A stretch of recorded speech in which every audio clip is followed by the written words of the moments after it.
Lower than most out there. It's the ride thing that's most impressive. It's agility when he needs it. He opens his DRS just to make sure he can get past the hassle.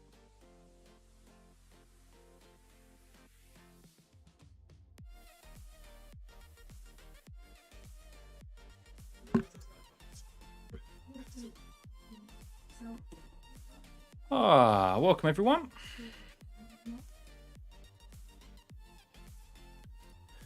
Right, I'm gonna go make a quick coffee. Quick coffee for the last hour.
Hello.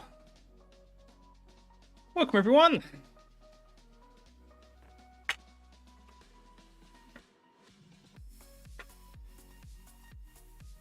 F1 season's back.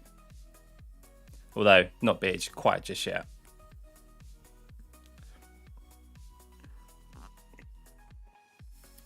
Yeah, so I must admit I've been at work the last few days, and haven't really paid too much attention to testing.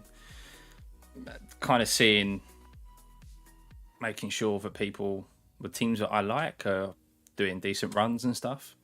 Obviously, Max top of the timing sheets as to be expected, even though it is testing. and you can't read too little into it. But yeah, I must admit, very promising, guys, from Logan Sargent, or just from Williams in general. Very promising from Williams. Very promising from Aston Martin. Of course, Mercedes keeping something in their back pocket, I feel. But they look a lot more confident in their car. Although Russell did have to retire earlier, didn't he? He had to pull over, or the car stopped.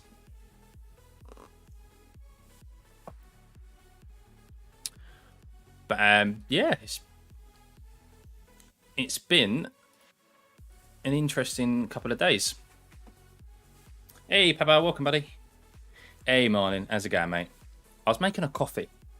You know, I can't do these live streams without coffee. But Nick DeVries P2, yes, but in comparison, you have to think though, Aurora, he is on soft tires, so.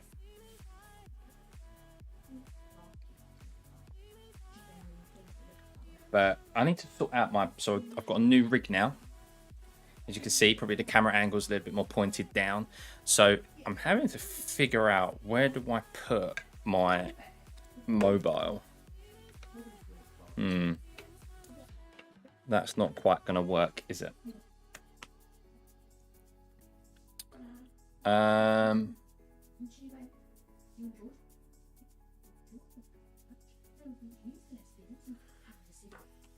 Shifter might have to move over so that I can put it down there. Aha. I'm going to leave it down here for the time being. Then I might have to move stuff about. Just good to see. Yeah, no, it's good to see. There's definitely been some promising signs. The worst probably promising sign, or the least performing team in testing, is McLaren, it seems.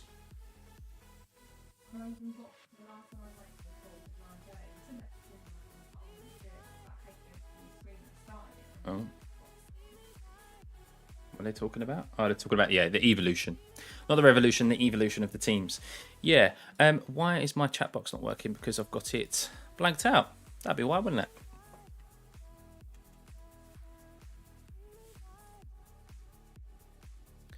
Hang on. Let's see if this will come up as a different colour. No. Okay.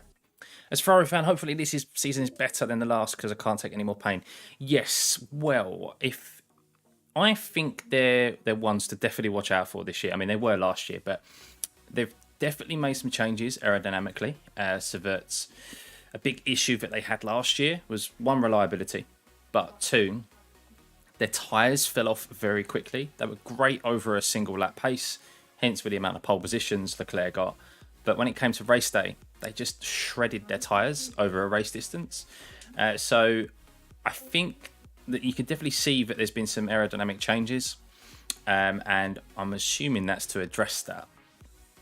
But then, of course, reliability. Because if they had an actual car that the tyres lasted throughout the race length or race distance, I still think Red Bull had the quickest car over the year, but it would have been a lot closer because Leclerc would have been able to have taken Max on a lot more races than he wasn't able to in the end.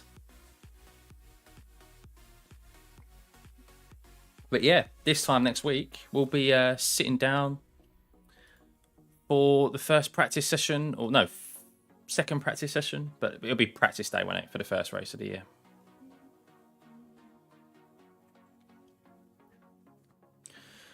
But let's have a look at Twitter and have a catch up on Twitter, shall we? Mercedes say it is highly unlikely their car will be out again today after hydraulic failure stopped George Russell out on track. Oof. Yeah, that's probably going to take a little while to tinker with and repair. But let's keep an eye out on Fernando Alonso. He's out now on medium tyres. He seems to be liking that Aston Martin. Wonder if they've made some...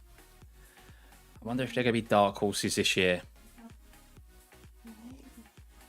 Will drive for Aston Martin tomorrow morning before handing over to Alonso. All signs point to the Brazilian racing here next week. Seems like Stroll's really has injured himself, possibly a fracture, even though they haven't officially announced it. Hope to go to the F1 race this year in person. Already have another plan this year to visit Germany, so might have to push F1 until next year. Yeah, I mean, well, the only one I will go to, Aura, is to Silverstone. And I'm... it's out of my price range at the moment. I've got other things to pay out for. And I believe I'm probably going to be busy around that time anyway. Unless I get invited to it. Unless I get invited to it, then I'll maybe push other plans aside and go. Yeah, Aston had they had flashes throughout the year. They definitely were stronger towards the end of the season.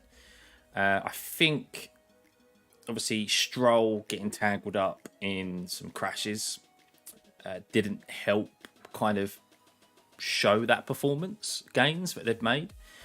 But I saw a stat yesterday that they have gained 11 miles per hour down the straights from last year.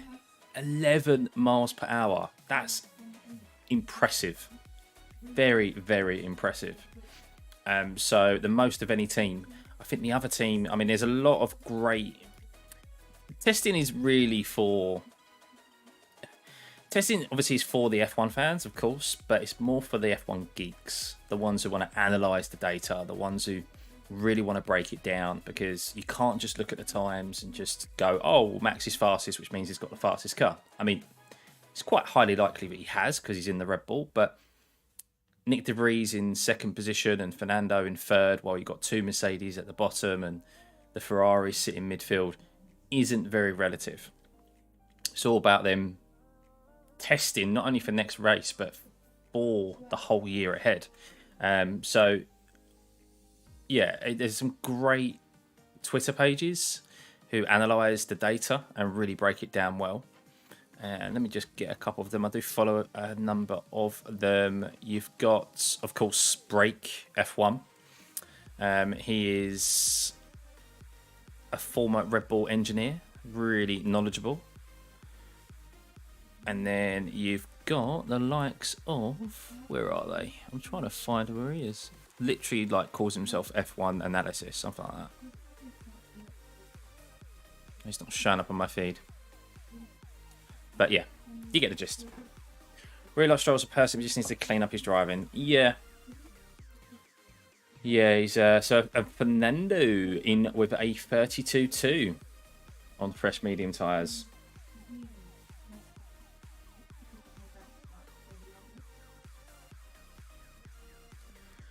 He's liking that Aston.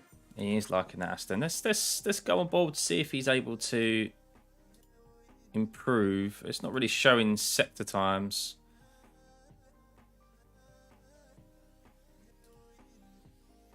And there's his sectors.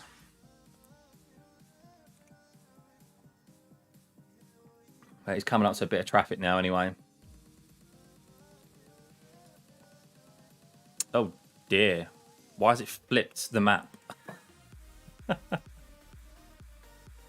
Why have you done that? There we go. Back to normal.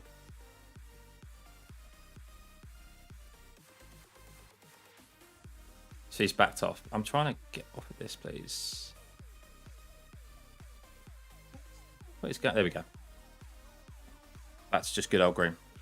Claire's on hard again. Flashbacks to Budapest. Yeah, so he's just done. I think he just came in from 15 laps on mediums. But I tell you what, the Williams have been up there. Like, they look decent. Of course, other teams probably hiding a bit. The AlphaTauris, where are they? I haven't really seen or paid too much attention to them today and yesterday. So you've got Sonoda at the bottom. 3.5 seconds off. That's not relative whatsoever. Who's the other one? De Vries. Sorry, De Vries up in third. Jeez, you know what? I thought De Vries was Williams. I thought it was Williams. Piastri. Keen to see how Piastri gets on. Just hope McLaren can get their act together, man, and provide a decent car. I saw something earlier, a news article that said McLaren are not where they're at with the progression of their development by the start of 2023. So they could have another shocking Bahrain Grand Prix like they did last year. Remember when they finished like right at the back of the grids? I really hope not, because they've got a great driver pairing in my opinion now. Let's see how Haas perform. Yes. Well, they've got two very experienced drivers now. Hulkenberg, of course, and Magnussen.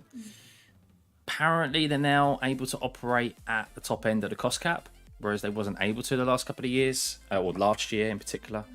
So that MoneyGram sponsor, supposedly reports say they're able to operate at the cost cap now, but that doesn't mean the be-all and end-all. But they're clearly safe. Have you seen how they've shortened their pit box, or the pit wall? Apparently it's saving them £250,000.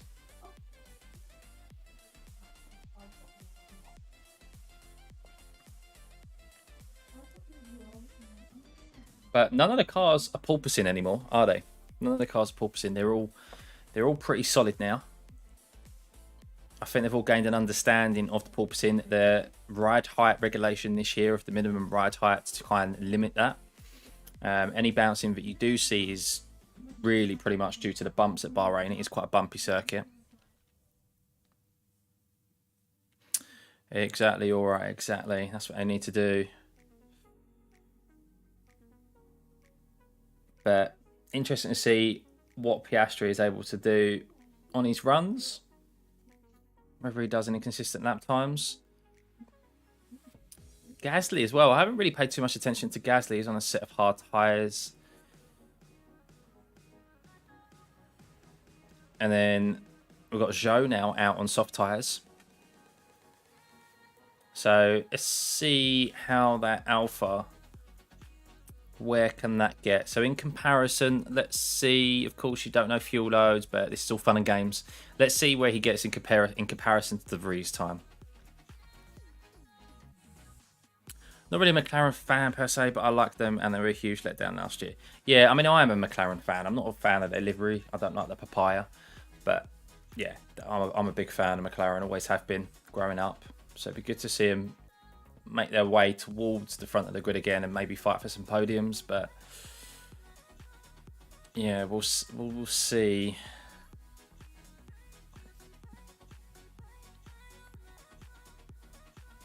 What's Alonso's lap time this time? Oh no, he's coming into the pits. I really do like that Alfa Romeo livery. Really does look good under the lights.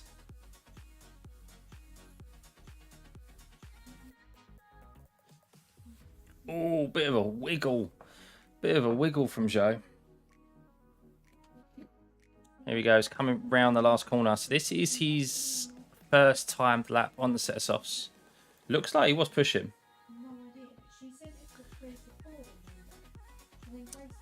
Ooh, 0.009 behind Fernando Alonso. On a set of mediums, Fernando Alonso as well. So, yeah, I thought it did look like Zhou was pushing.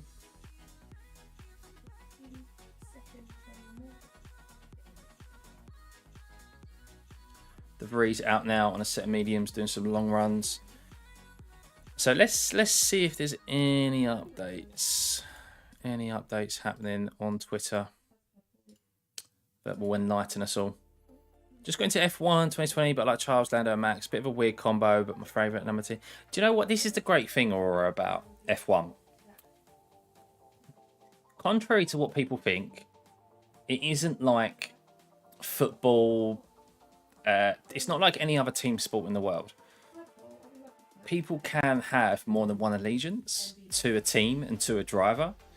And I've found myself across the years, as drivers have got, when drivers first kind of come onto the scene, I didn't like them too much. Like, as an example, Sebastian Vettel, I didn't like him originally. But then as he got older and as he got more mature, I actually started to like him. I thought he was a bit of a character. And your opinions change of drivers, and you start supporting different drivers and kind of different teams. And it's a very different sport. It's not like other team sports where you just have a pure allegiance. That's like your team and that's it. And it's like frowned upon to have more than one team to support. F1 isn't like that. And it shouldn't be like that, I don't think. I think that's where it's quite unique. We all have our favourites and root for people we prefer, but yeah, hopefully Ferrari sort their act out this year. Right, let's see if there is any updates. Come on.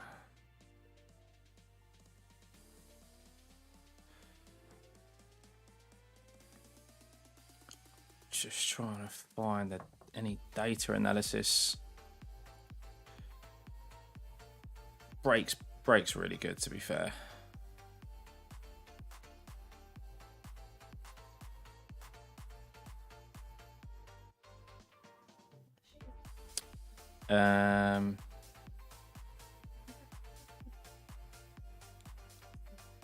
Oh wow, he really goes into depth. That's above my head. Nothing yet. When it comes to football, I don't know what team I want to support. I like Barcelona for a while before Messi left, but I don't know about the teams to really pick a favourite. Yes, fair. I mean, if you're not into the sport itself, then that's fair enough. But F1 is, even if you've been into the sport, it's not like you're brought up being a die-hard McLaren fan or Ferrari fan. Like, I've gone through times where I've really supported Ferrari and then times where I really haven't supported them. Same with... Oh no, I've always kind of had a soft spot for McLaren because I've always had drivers I've liked. But yeah, it's a very unique sport. I'm going to sit down and binge watch Drive to Survive this weekend as well.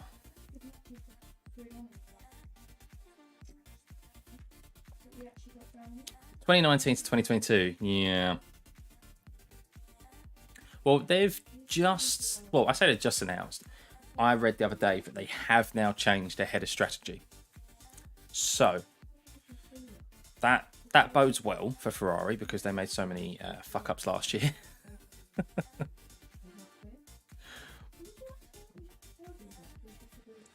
So that was definitely somewhere which they fell down upon, was the strategy element.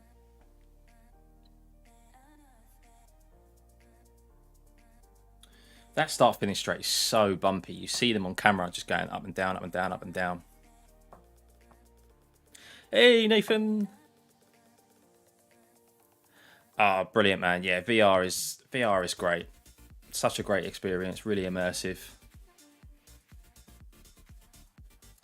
Yeah, I do love it. Max is out, guys. Max is out on track for all you Verstappen fans.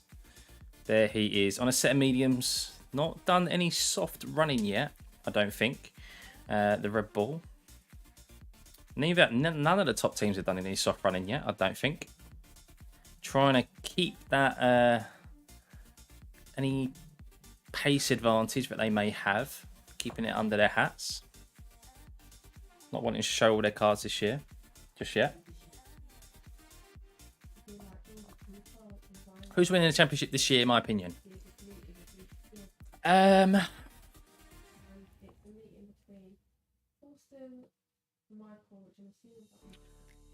Do you know what? I have been toying with this.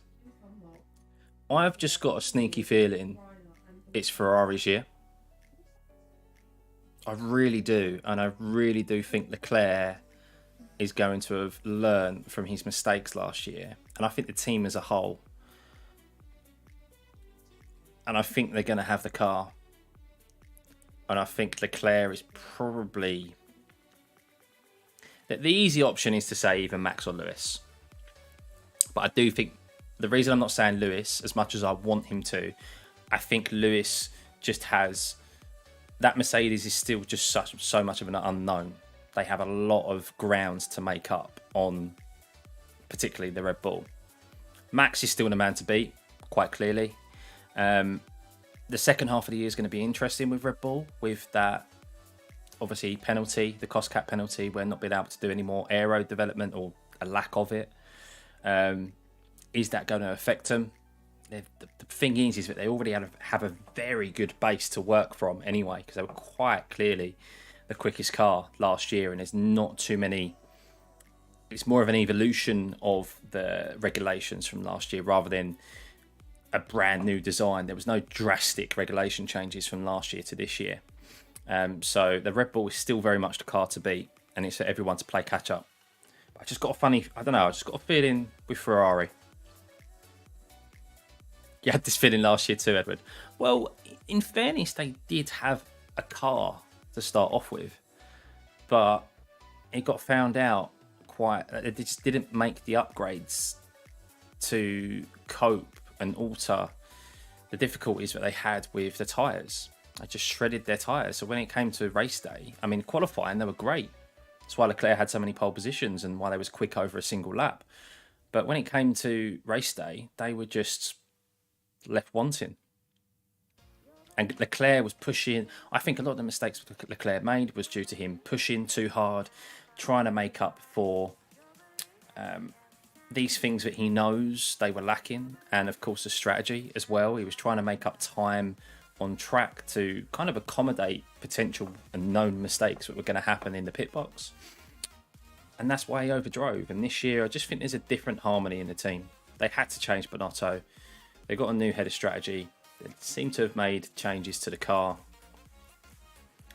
I think, yeah, keep an eye out for him. Really hope it goes right. I hope Leclerc being a Ferrari fan last year was such a pain. Yeah. Last year, yeah, material. Yeah, that's the thing. But they've made changes. They've addressed those. They've made changes. Yes, a number of those changes may have been put in place already before Mattia was going to move on, but they had to address those. Rumor has it they're shredding tyres still during these tests. Are they? I haven't. I mean, I don't know. I haven't heard that, Edward. It's news to me. I know they were saying this circuit is shredding tyres in general. I think I heard that on the Sky team earlier, saying that Bahrain isn't very friendly. Like the track surface is so coarse, and especially when you go off circuit, it's very coarse and just tear. I think someone said it was Anthony Davison said he was running round circuit, and it was like even tearing up his trainers. Like that's how rough the circuit is, and you can see with just like how bumpy it is as well. Spanish journalist tweeted it. Okay. Red Bull upgrade timing seemed so much more strategic too. They kept the development lead once they got it. Yeah, definitely, Nathan. I mean, they just nailed the first year of ground effect, and of course, Adrian Newey being like a ground effect master, it clearly showed. I still want Lewis to win the championship though, and I'd love for him to. But I think Mercedes is still such an unknown, but I'm not going to make that prediction just yet. What I want to hear is Charles Leclerc for the first time ever is champion of the world. Yeah, it'd be nice to hear. That's for sure. I mean, look, if Verstappen wins this year, hats off, fair play to him. I just want it to go to the wire, at least to like the second last race. Make it interesting. Make us at least have there be a fight throughout the year, rather than us get to the middle of the year like we did last year, and we pretty much know that Max has won the title already.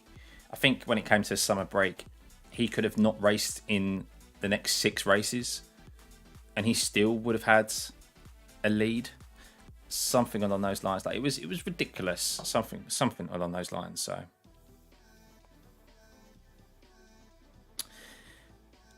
Bring back 2021, yeah.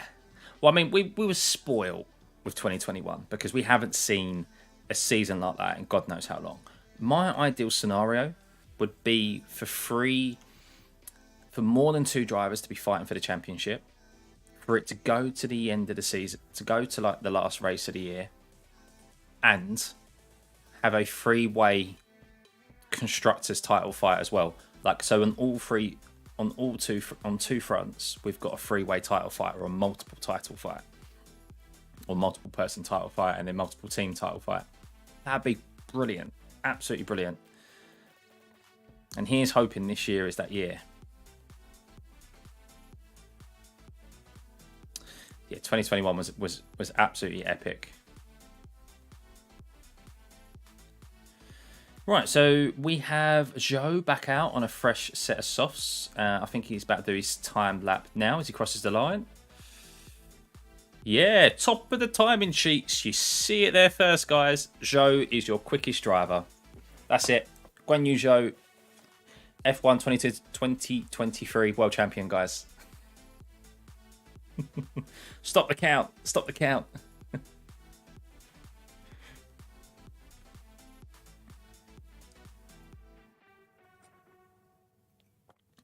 So, that time is just set. Don't know what's happening with the timing sheets right now.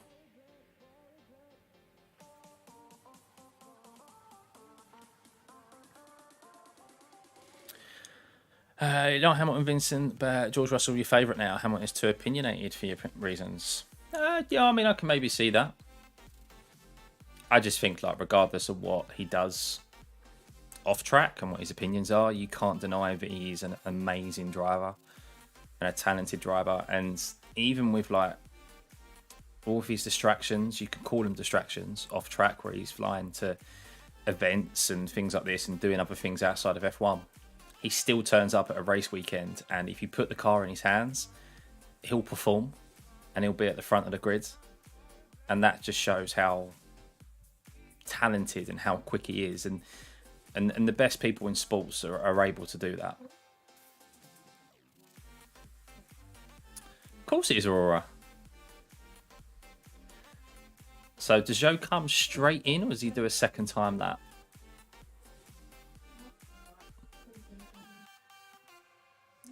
He's crossed the line again. No, he's in the pit. So Joe literally went out there to do like a quali lap, I think, or a push, just one push lap. Interesting.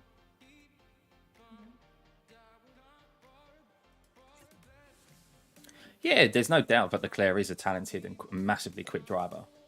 He's shown that in the junior formulas. He's shown it in F1. But he does kind of need to get that monkey off the back in regards to like pole statistics. He needs to convert more pole positions. Some of them have been his fault, but a lot of them as well have also, in fairness to him, have been strategy decisions made by Ferrari. So it is very much a team game, F1. So let's see what Max does. Is Max on a particular run, or is he going to go retake that first place? No. So what laps? There we go. Best lap time. So Zhou did a 31.6, only 400ths quicker than Max, who has only ever been on mediums. We don't know fuel loads and things like that either, but you hardly expect an Alfa Romeo to be quicker than a Red Bull, do you? So.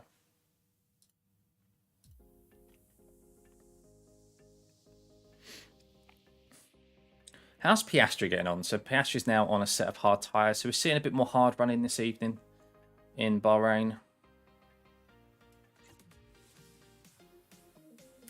You can see, look, down here, how much hotter the lap time, the session was in the afternoon, or how much hotter it was in the afternoon in Bahrain, because look at all these lap times, 35s, 33, 33.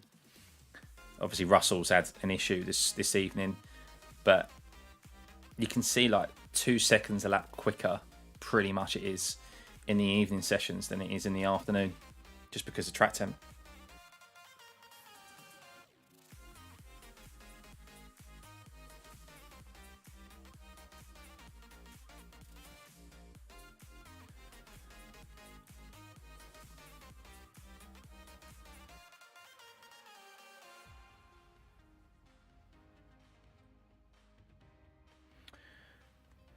Oh, Dirk Chocolate is now a Red Bull racing content creator.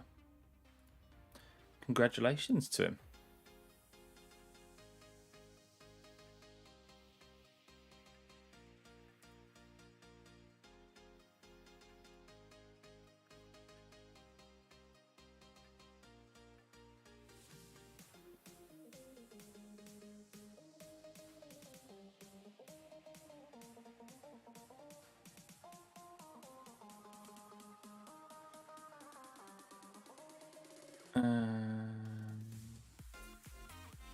Just trying to see.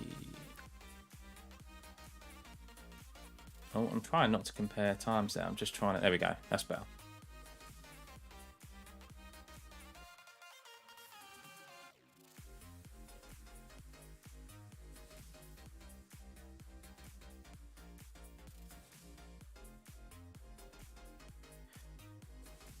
Everyone must have tuned off for testing because no one's putting any updates out. Hey, Quicko. Saw a Rebel car on the way home today. The one with the energy drink can on the back. Did you? Don't see many of those about.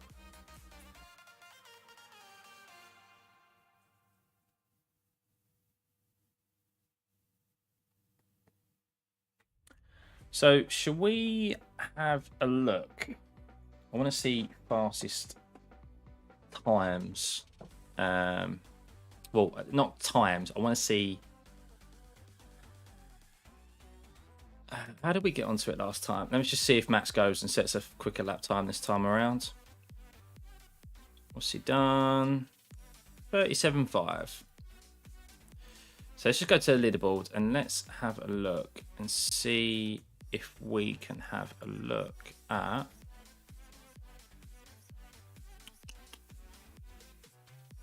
Here we go. Speed traps. Now, unfortunately, it doesn't tell us the fastest that they do.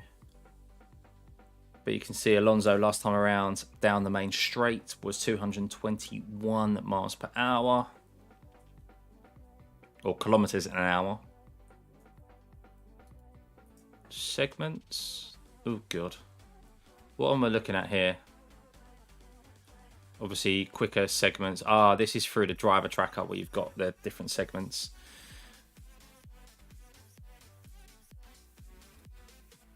And then we've got their tyres here. How many laps they've done.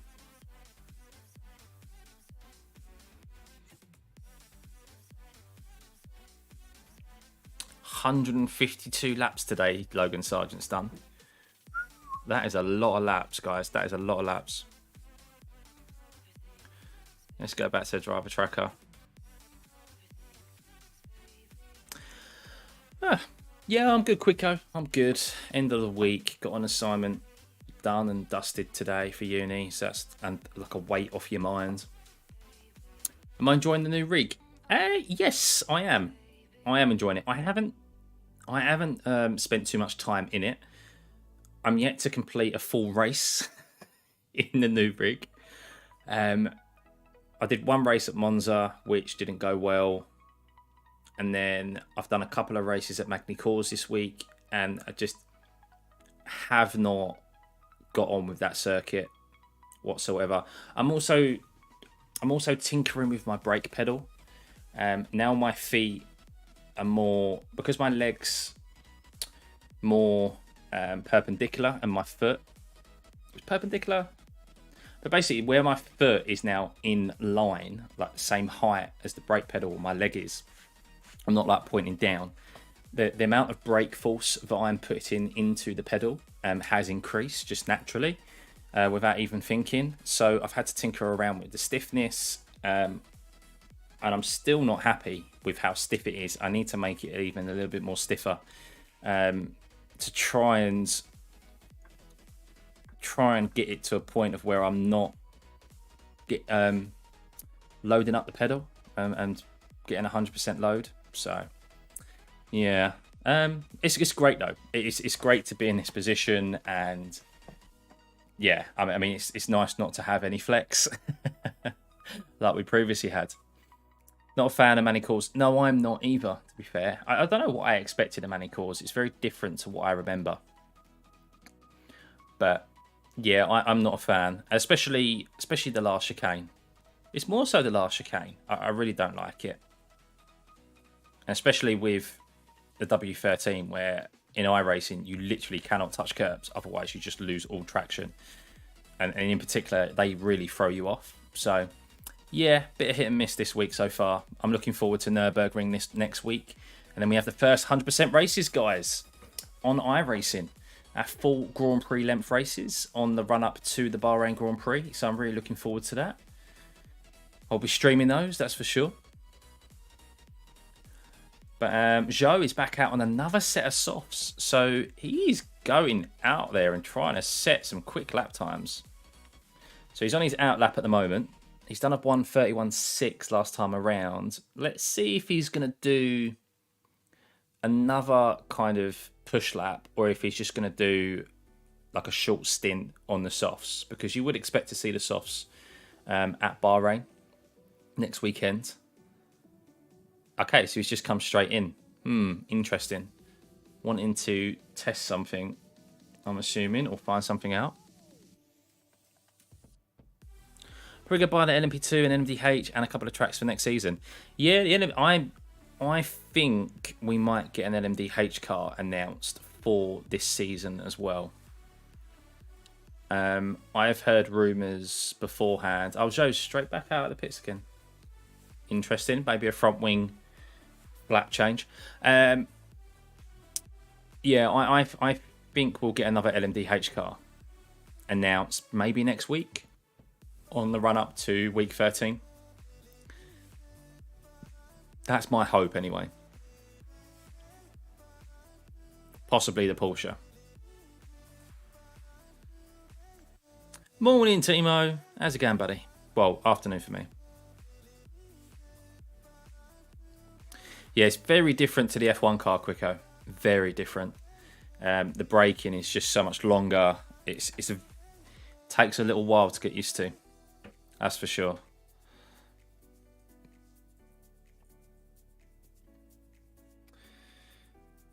Right.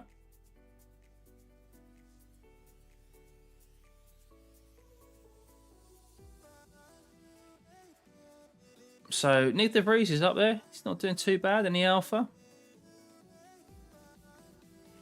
Piastri on a set of hards. Leclerc's done 18 laps on a set of hards thus far. Doing 1:38s. So is it this year, guys? Tell me if I'm wrong. Is it this year where do we have no tyre blankets this year? Or do we have even more reduced tyre blankets this year? So last year, I know that they were not as hot as what previous years were. Is it this year they're removed entirely? There's no tyre blankets? Or is it just a reduction again? Hey, Jimmy. Yes, yeah, we'll probably get Jerez, and yeah, that's the Formula Ford. So that's most likely going to be a D-licensed car. Most probably replacing the USF, I assume. We really need kind of a new Formula 2 style car, don't we? Something to replace the Formula Renault 3.5. And we need an updated Formula 3 car as well. That thing's quite out of date now. 2024 is ban of blankets. Thank you, David. Yeah, I didn't know if it was this year. I mean, that's going to be tough. Because we saw how powerful the undercut was last year. Because it took a good few laps for people to switch on their tyres. Specifically the hard tyres. So if people came in and had a bit of free air to take those slow laps and heat up those tyres and switch them on, then it paid such big dividends last year. So probably not, Jimmy. No, I reckon what they might do is that they might just badge them as Formula IR 03, Formula IR 04, 02. I think that's what they might do to get around it. And they might be able to gather the data from somewhere, from like maybe official sources, but just not badge it as a Formula 2 car and a Formula 3 car. Because yeah, the licenses are with Codemasters, aren't they? Does Dallara make them? Used to. They used to. I don't think so now. I could be completely wrong there, but they're testing this year, so I assume less blankets, unless unsafe. Yeah. Yeah, it may be revised.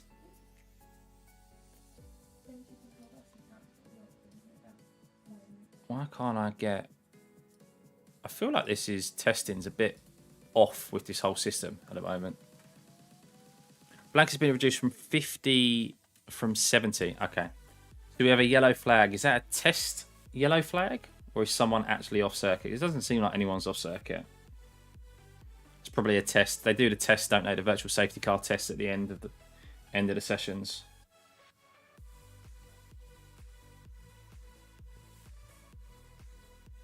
Or is it Zhou who's had to stop? Well, he's on his way out of the pit lane. Just having a look at the TV coverage, seeing if there is... Oh no, virtual safety car deployed, it says in the bottom right of your screen. So, yes, that is a test of the virtual safety car. They've been doing these throughout the sessions. They'll probably do a start procedure as well at the end of the session. But I think Zhou is really the only one who's actually been going out. Well, he has been the only one actually going out on soft tyres and doing some runs on those. Everyone else is, especially the big boys, what we'd call the big boys, Ferrari, Mercedes, Red Bull. None of them have been out on soft tyres yet on the first 2 days. I could be wrong there, but I think so. Oh, wow. I'm not going to lie.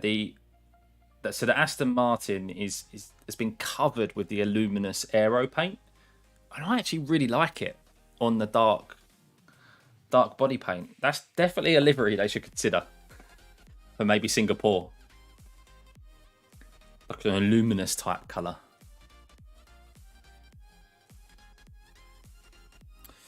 There you go. So Leclerc's coming to the pits. 20 laps on his hard tyres. Just see.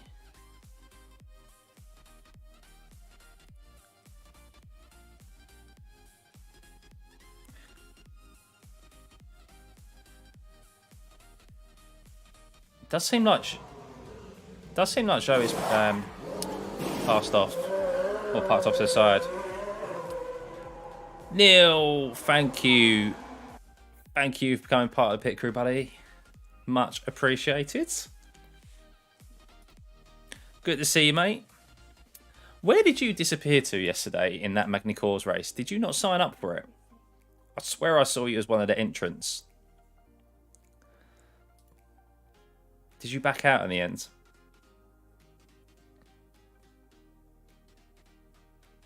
So Zhou is parked off here. I'm just looking at the TV and he is definitely stopped there, but no one's gone to fetch his car. So I don't know if he's got an issue, which is why this virtual safety car has actually come out. But it's at the end of the pit lane, so the pit lane's open. So, oh yes, they are actually retrieving his car. So Guanyu Zhu has had a failure right at the end of the pit lane. And now we're having a test of the red flag. That's not for Zhou, because he's in the pit lane. So he's retrievable. I was in the practice, yes. To be fair, mate, I've jumped into some of those races thinking that I could just get a race done and not necessarily have the pace, but make it to the end of those races and put a video out. And I haven't been able to. It's just been, as I replied to your comment on one of my shorts, it's just been, Magny-Cours is a tough track, especially in the W13. And I've really struggled. So I did a bit of practice this afternoon when I got home. So yeah, hopefully I might do a race tonight and see if I can record something. Just make it to the end.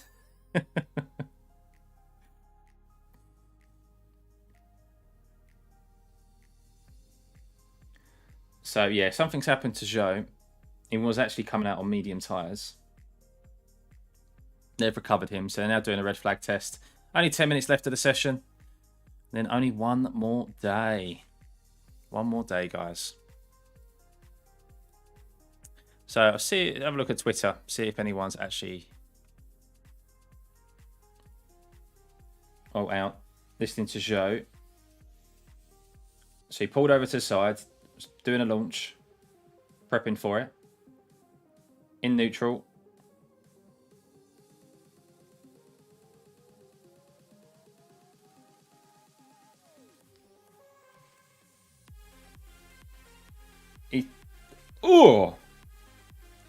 he chucks it into first. He's trying to put it into first, and the sound the gearbox makes is disgusting.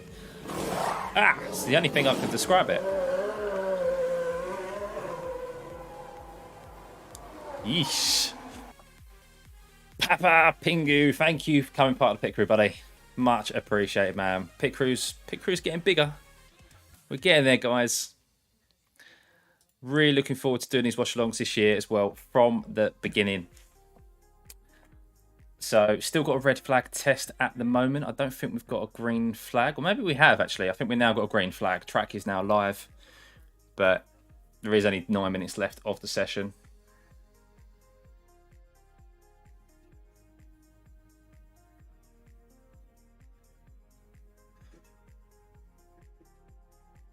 Damn.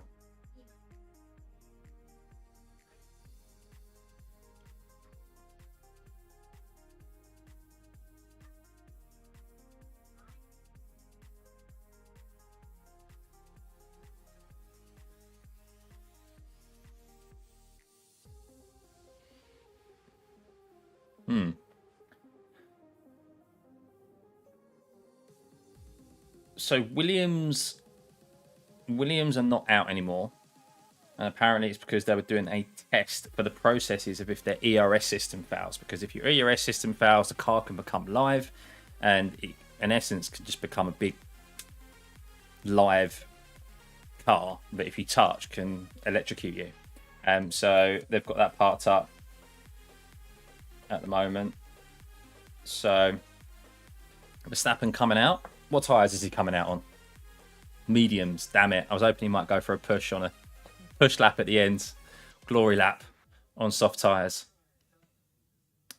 But it seems like everyone's come out on softs. Gasly's not updating. His data's not updating.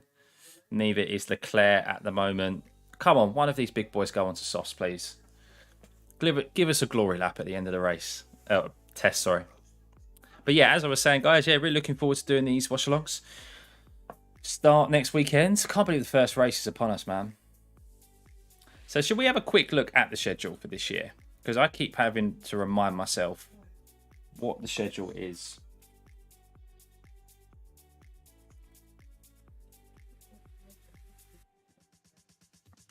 So let's have a look at the schedule for this year.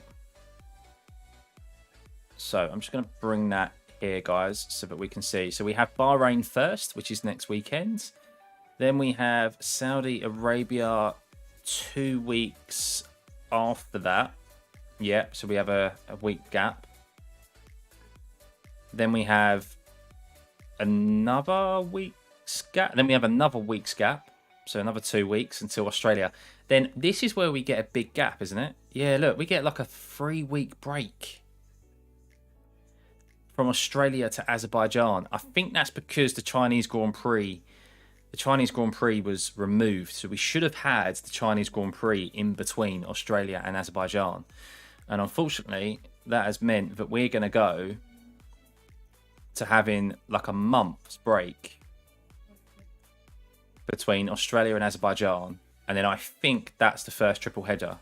Azerbaijan, Miami. So what's that? That's the 28th. The 28th of April. And then the 5th. Yeah. So they go from this. I don't understand this. They go from Azerbaijan, which is in like Western Asia, all the way over to the US. And then they go from the US back to Europe. Okay. So there is a week's gap between Miami and Imola. But yeah. Wait, why did they remove the Chinese Grand Prix? COVID. Just couldn't get confirmation on releasing COVID restrictions. China is really strict at the moment still with COVID. Lockdowns and things like that. So yeah, I mean everywhere else in the world is open for business and China isn't. So well, particular areas of China anyway, so they removed it entirely and they haven't replaced it. So it isn't a 24 race calendar this year. It's back down to 23, what we had last year. So still plenty, but yeah, a bit of a shame that we're going to have a 3-week gap, a 3-4 week gap in between Australia and Azerbaijan. I mean, that may change. I probably assume it isn't at this stage of the season, with it starting next week. They may bring the Azerbaijan Grand Prix forward a touch, but because it's a street circuit, they've probably got it already locked off and stuff. So yeah, there's all those permits and things that they have to put into place logistically as well. But oh, they're all a bit bunched up now. Piastri on the back of Hulkenberg. So start aborted, extra formation lap. So they're all going around for a formation lap at the moment. Formation lap. Coming around to the start-finish straight. And they'll be doing a start.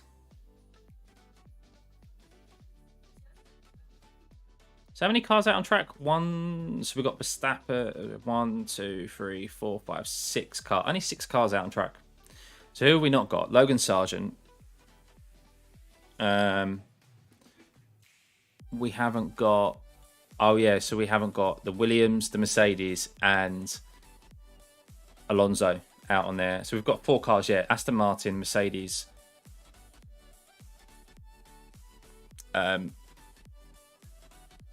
Williams, and Alfa Romeo. There we go. Got there eventually, guys. Wish everyone would go back to the Nürburgring. Yeah, I mean, it's a shame that there isn't it's a shame that there's not a race in Germany, full stop. Germany has a great fan base for F1. Obviously, it's got a rich history as well, with Mercedes and like Porsche, like motorsport history. But yeah, it's just money. I think the circuits have said that the cost that it takes to run an F1 race is just so expensive, and the German tracks just weren't willing to pay for it. That's why there was originally a rotation of each year previously, or a few years ago, where there was a rotation of, it would be Hockenheim, then Nürburgring, then Hockenheim, because they were sharing the cost of hosting an F1 Grand Prix, and then that fell through. So, which is a real shame, because Hockenheim in particular throws up some amazing races. So yeah, hopefully one day they're back, because they're proper GP circuits that should be on the F1 calendar, in my opinion. More of those, less of street circuits.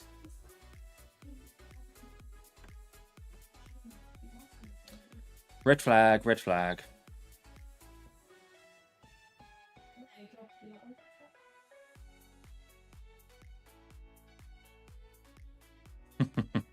Crofty doing a bit of over-exaggerating commentating for that practice start they just did. Well, it looks like red flag at the end of the session. 1.5 minutes left. Not long to go there. And that will be the end of day 2, guys. Day 2 complete.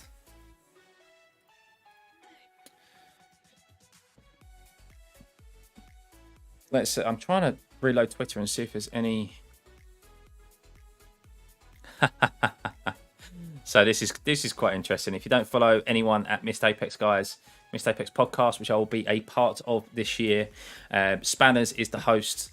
You may have seen him pop up on your Twitter feed. Fan base status: Red Bull confidently preparing for more success.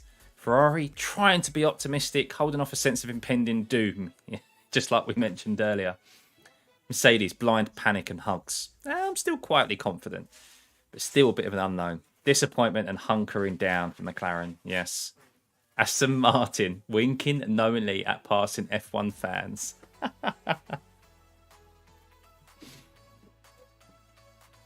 I do have F1 TV, Possum, but in the UK, we don't have access to like all the multi-viewer feeds. I need to use a VPN, basically. But I have Sky F1 anyway, which I have on my mobile. For some reason the player plays up on my PC. But yeah, this is Sky F1 live data, and is what we used last year. And it's brilliant, absolutely brilliant. I think it was £20 for the year, £20 British. So it worked out like £2 a race. So I mean, it's changed my experience of watching F1 races. If you're if you want to get a little bit more into the F1 races, I would have this as like support to your live coverage, because what you get with this is a full picture of the race developing. You get to see the gaps, you get to see obviously what tyres they're on, when certain drivers come into the pits, where everyone is out on track as well, because on a live feed like Sky F1 you don't get the full picture because there's only one camera angle that they can show at any one time, and there's only like certain battles on track that you notice, and you actually realise that there's a lot more going on the track in regards to battles and overtakes than you ever get to see from the TV coverage. So yeah, that's what I'd highly recommend it. Yeah, F1 multi-viewer is brilliant for it. Is Toto crazy? Did you hear what he said? I saw what he said earlier, Matt, in regards to that the car isn't porpoising anymore. They've removed that and that they're quietly confident with the car and that they are holding a bit back. Is that what you mean? Or is it something else that he's recently said that I've missed? Joe, yeah, so there you go, guys. Joe is going to be your 2023 world champion this year. Confirmed. Tops the second practice session at Bahrain.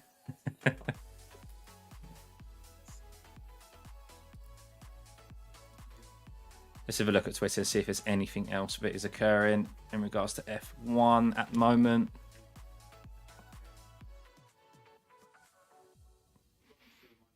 I refuse to get excited about this starter procedure.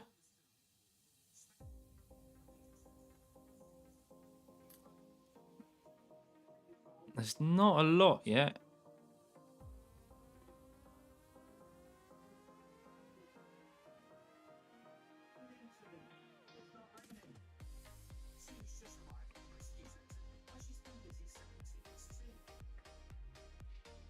Not a lot occurring on Twitter. Everyone's switched off or gone to the pub. It's Friday afternoon now. Late Friday afternoon in the UK. Who's my driver, Possum? I've always said I've supported the Brits. I mean, I do have a Lewis Hamilton helmet here, but that's because I didn't purchase this. I got provided this as free. I got given it for free because I qualified for a Mercedes esports event. So yeah, the Brits really always have done. Lewis Hamilton, George Russell, Lando Norris, even Alex Albon.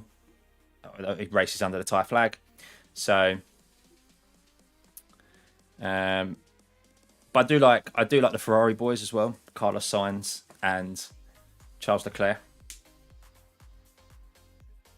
And I am supporting Oscar Piastri this year, guys, because I have crashed into Oscar Piastri on iRacing.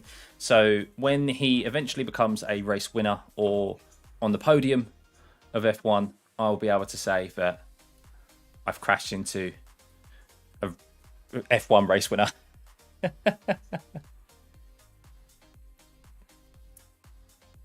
Ocon, incredible. Yeah, I mean, the Alpine hasn't really been too much to know about Alpine. That's what I mean. Like, I'd say when I've looked at reports, no one has really mentioned anything about the Alpine from what I've seen, or the AlphaTauris. I've seen mentions of the Haas, that their car looks very stiff and they've had bits of carbon fibre fly off their car a lot this last 2 days. McLaren have struggled from what I've seen, and as I said earlier, I saw an article where they said they weren't happy with the progress that they're a little bit behind the progress that they expected to have made in their development by the start of this season. Williams look promising, hopefully. Anyway, this is testing, but they look promising. Hopefully that's actually correlates to race pace next weekend. Aston Martin looks strong. And then, of course, Mercedes are, they look better, but not quite exactly showing the pace. Red Bull look ominous once again, and Ferrari look like they've got a decent car underneath them. That's my overview of what I have read and seen this past couple of days. Although isn't all drivers supposed to set a time and at least one test day? I don't think so, Grego. I'm not sure about that. Maybe. But I think there was talks of as soon as it was announced that Fernando Alonso Stroll wasn't going to make the testing, people were saying, oh, well, they're just going to give Alonso 3 days of testing. So I think that is an option, but it doesn't make sense, does it? You're going to give your potential standing driver like an opportunity to race or to practice if he's going to be potentially racing next weekend, which is looking likely now, guys. I'm going to load up Twitter fully, guys, and see if there's anything. Show wins. I agree. Hey, Marlon. Mercedes changing the concept to others. Is that possible? They didn't try the new concept. Zero pod is real or fake in the season. So apparently they have said that there have been rumours from sources, from what I've seen online, that they are prepared to. There is. What's the right word? I can't remember. The word isn't coming to my head. But basically, if the zero side concept fails, then they have a contingency. That's what I was looking for. They've got a contingency of switching out to a more traditional concept of the side pods. There was a picture, an in-close picture of like the connections of the side pods that looks like rivets, where the side pods could be just quite easily taken off and refitted with something different. So yeah, I think if the zero side pod concept doesn't work, then they're fully prepared to change it if that happens. But they're fully set that this is the right way to go, and they've got an understanding of what their issues were last year. So Darren Fernando hasn't committed career suicide with his choices for once. Yes, I know. Max fanboy possum. Well, look, that's fine. Max isn't my favourite, I'll admit, but all F1 fans are welcome here. Take a bit here. I believe that Fernando is going to win a race this year. Yeah, are Aston Martin going to be sneakily quick this year? They've had. Who did they have go over to Aston Martin? They had a Red Bull. Let me take out my headphone there. They had, I can't remember his name, but they had a Red Bull engineer go over to Aston Martin last year. But the thing is that because there's 6-month gardening leave, so once they've signed an engineer up from another team, there's a mandatory kind of like 6 months gardening leave where they can't do anything. So they can't go into that team and instantly make an impact. So there's a lag between their knowledge that they've got from another team translating to their new team and the new car. So maybe that's what we're going to see from Aston Martin this year. Is that personnel and that knowledge being transferred into this year's car and not last year's? And because of the cost cap as well, there's only so many changes and development that you can make, like upgrades throughout the year. So can't just throw money at it willy-nilly, because otherwise Daddy Stroll would just, I mean, he's got almost a bottomless pit of money, isn't he? Oh, look at that Alfa Romeo livery, guys. Look how good it looks. I mean, minus the stake, but that just looks so good. I really like the red and clover there. How it just shines. Session is now over. All right, yes, session is now over. I'll be doing another one tomorrow. I don't know if I'll be sitting here for 4 hours doing the morning or the afternoon session. I'll definitely jump in and do one of those. Sitting here for 4 hours and just watching testing is a little bit boring. I'm not going to lie. There's only so much you can talk about. I don't feel sorry actually for the Sky F1 commentators. They're being paid to commentate on F1, so. But that's why they come up with some random stories sometimes. Thanks, Marlon. Yeah, a few new members, guys. So big appreciation to joining the pit crew. Support is wholly welcome. I really appreciate it, guys. It's Fallows. That's it. Fallows. Yeah, Fallows is the one who came from Red Bull. So there's that lag of him coming over from them and using that knowledge and experience that he's got over to a new team like Aston Martin. So here we go, like top 5 from the day 2 of F1 testing in regards to how many laps they completed. Zhou completed 133 laps today. Wow. He was the only one in the car. Bottas wasn't in the car today. Verstappen, 47 laps because Perez did that this morning. And then we've got Alonso, 130 laps. So tomorrow, from what I understand, Felipe Drugovich is in the car in the morning. And then Alonso is in the car again in the afternoon. And then you've got De Vries. Good to see him up there. 74 laps for the AlphaTauri. That's a good amount of laps for him. Because Sonoda did the morning session. And then Hulkenberg, 68 laps. So these cars, obviously a couple of breakdowns in the afternoon, but they're getting lots of laps in, that's for sure. The Mert Lewis drove this afternoon looked like it had closed masts. Yeah, he was really getting that back end out, wasn't he? Really getting the back end out. Looks like it had a lot of oversteer through like the middle section. It was very hot this afternoon as well, so that's something that they're going to have to address. Is there any more F1? I'll go type in who did have. I do follow some really interesting F1 guys. Who are they? I swear it's like F1 data analysis. This guy is amazing, absolutely amazing with his breakdowns. I mean, it looks a lot, but he really does describe it well in his Twitter posts. Alonso loved changing gears. Sainz was the only driver that lifted the throttle in the fast corner right before 4,000 meters. So this guy, if you want a breakdown of like performance and stuff, then this is your man. In my opinion, there's plenty of others out there as well. Brake, F1, former F1 Red Bull engineer, or performance engineer. Logan Sargent set 154 laps. I'm pretty sure. Yeah, but wasn't he out? He didn't set the 5th fastest time though, did he? That was the top 5 in regards to fastest times, not in laps undertaken. So he was, I think he had the 7th fastest lap time. So here's interesting. Look, never change a winning team. The RB19 is a clear refinement of their previous car, which had no weaknesses in its last version. I think that's quite clear for everyone to see.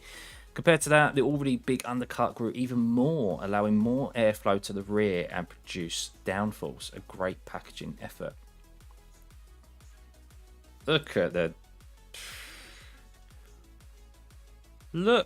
design and curves of that there. Wow. That's mind-boggling. Absolutely mind-boggling. That is some piece of machinery, isn't it?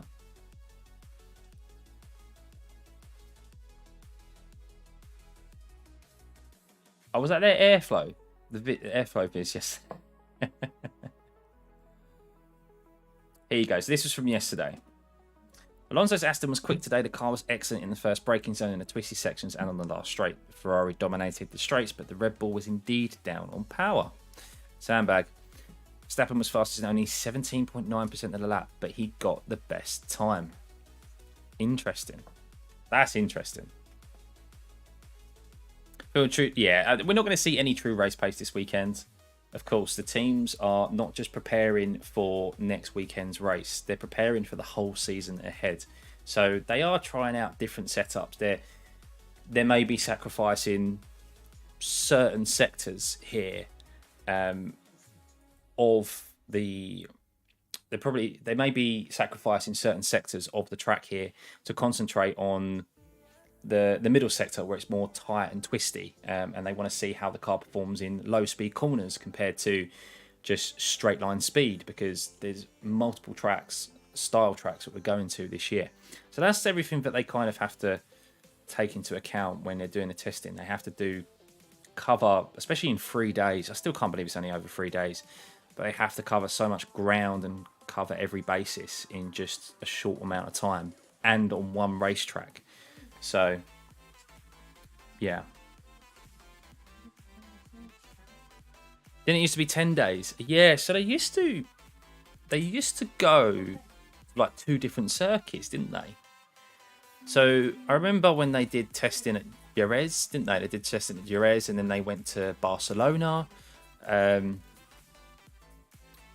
then it went to Barcelona for like 2 days. Sorry, for like 2 different weeks. Yeah, so it's I don't know the specific reasons behind it, but it just seems like I think it's to kind of have more unpredictable, make it less predictable, because the teams have less time to kind of sort out their cars. But I don't know. I feel like is chaos the right word? Do you want more chaos because teams don't know their car? At the end of the day, we want the best cars out on track with the best drivers. We don't want to have to rely on races being... I personally don't want to see races won or lost because of reliability. Yes, it's an element of the sport, but I'd much rather it be won out on track via pace and strategy. Yeah, Jerez, don't know how you pronounce it. Is it silent? Is it not? Yeah, then Barcelona. There's an official F1 video on testing, how it's changed and all that. Oh, is there, Grego? Oh, I'll have to have a look at that. I can't watch it on stream because I'll get done for copyright. There you go. Look, how to read these data. So this is why this guy's great, because he just explains it to you in English. So rather than it being overcomplicated. How to read these data. The Red Bull is probably low on engine modes. The Aston sheds a lot of drag. The Haas increased their lap time the most from 2022. However, they also had a 12 kilometers lower top speed. This means they still have a lot of pace in the pocket to unleash. So these sort of pages are brilliant for breaking down the F1 testing and just F1 races in general. And if you're looking to get into more of the data and technical side of F1, break as well. I can't remember what his thing is. Oh, there he is. There he is. This guy's a former F1 performance engineer for Red Bull Racing. Very, very knowledgeable. Been in the garage itself. Worked with Max Verstappen. So definitely someone to check out. I mean, he's very in depth with his analysis. Just gets it. He just gets it. And then, of course, another missed Apex.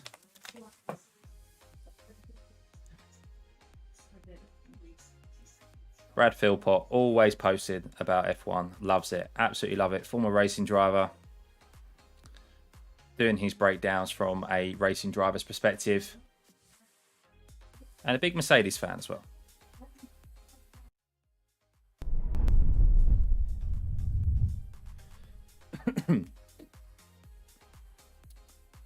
Right.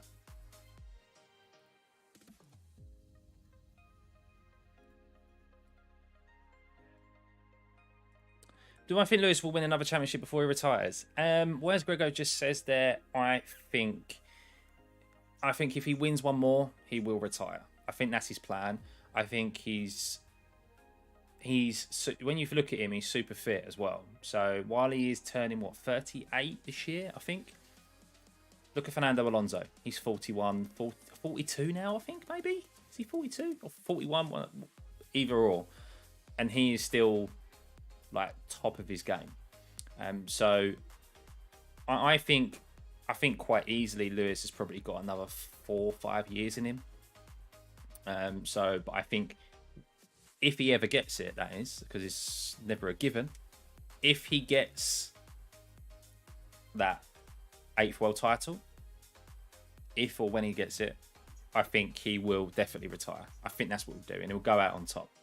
He'll go out as the greatest of all time statistically, with most amount of poles, most amount of wins, and most amount of world championships. And I think he kind of just wants to right the wrongs that were done in Abu Dhabi. I think genuinely, if he'd won Abu Dhabi, he would have retired. That's the last we would have seen of Lewis Hamilton. But I think he's staying on because he wants that 8th, and because he doesn't want his last. He doesn't want his last memory of challenging for a world title to be Abu Dhabi. I mean, I know I wouldn't. That's an assumption, but I know I wouldn't. So, Lonzo is an alien. Most don't keep it this long. No, But there was chat about this on Sky Sports yesterday, that when you look at how technology has advanced, and you look at like the development of cars now compared to 20 years ago, look at the development of sports science, the understanding of the human body, the understanding of, I mean, in other sports as well. Look at tennis as an example. You've got the likes of Djokovic, and I don't know, Nadal's got his injuries, but you've got the likes of Djokovic and Federer. I know he's retired. Playing on later on, 20 years ago, people were, as soon as they got into like their early 30s, it was like, oh, you're retired now. Same with football. Ronaldo, okay, other issues, but you can't argue that man isn't super fit, and that he could quite easily go on performing into his 40s. Whereas football used to be like, oh, when you get to like 31, 32, you're past it. Whereas now, 32, 31 is seen as like your peak for some positions that you're playing in. So F1's no different. And if you're determined and your mental state is there and you still want it, that's half the battle most of the time.